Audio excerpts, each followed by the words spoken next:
What's up?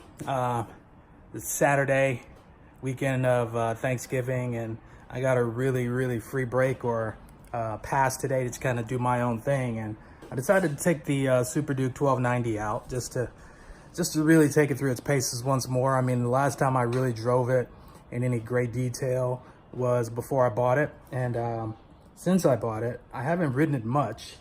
You know, time to ride a motorcycle just comes and goes, and you know, with all the choices that I kind of have right now, it's kind of limited on when I can ride each of them. So I decided to take this out, and I must say,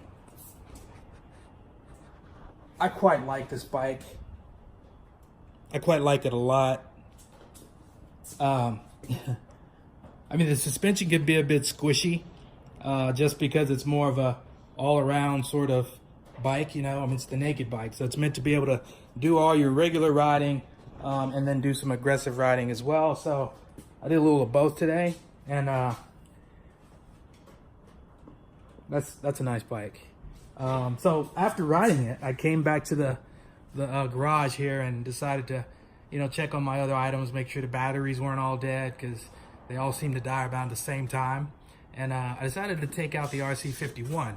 Being on the V-twin really inspired me to try and, you know, get a better sense of what the old and the new is like. And I took this thing out, just got back, and I like that bike a lot. I mean, as old as this thing is, once you get it dialed in, once you get used to and comfortable with the way that it does its business, it's very old school, very analog, no tech, and it's heavy. It's very heavy. The steering is heavy, but once you figure out how to make adjustments to do all the things you want to do, the handling, the acceleration, it's a thrill ride. I mean, the Duke makes me appreciate this bike more because it's a much simpler bike in a simpler time that this bike came out. And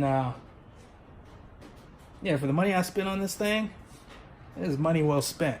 If I never rode it again for the rest of my ownership of it, it's still money well spent. So now I'm gonna get on the GIxxer.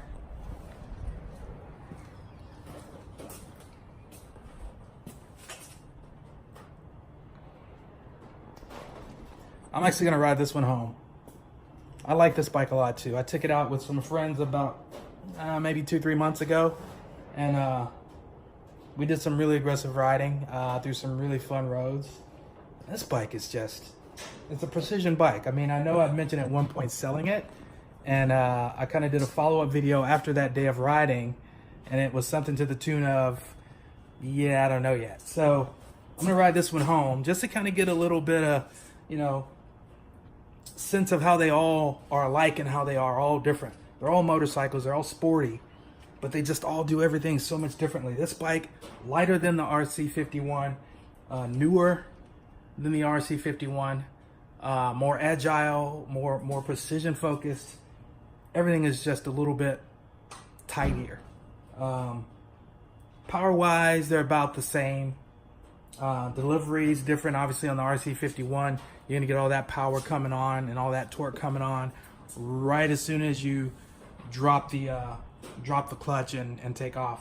With this bike, you got to get it up to about 8 to 10, and when you do, you better be holding on. You better have enough room to deal with the acceleration that's going to come as a result, because once this thing opens up, it is pretty ballistic. So I think the relativity here is riding the Super Duke 1290 and just kind of seeing how that thing does everything, which is very well, and then riding bikes that are just not nearly as intense.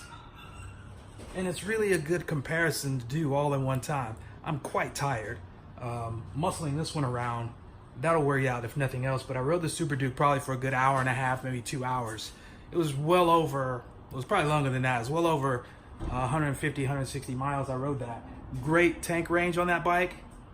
I went a long distance on that bike before I needed fuel. I was very impressed. It wasn't as bad on the freeway as it was the first time I rode it. There's a lot of buffering because of the lack of a shield, but has that little bikini fairing on top of it at the front. Take a look at that real quick.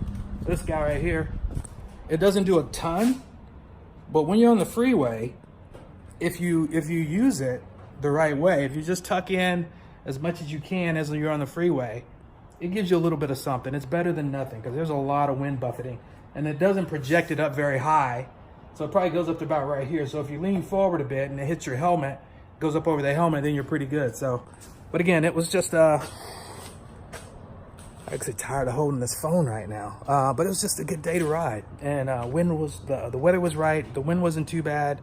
The air temperature was great, you know, 60s and 70s.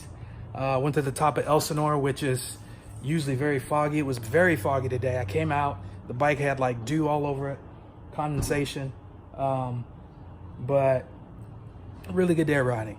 So I'm gonna get on this other bike and head home and probably take a rest. I got a date tonight. So anyway, just checking in. Hope you guys have had a good Thanksgiving, and until the next time, peace out.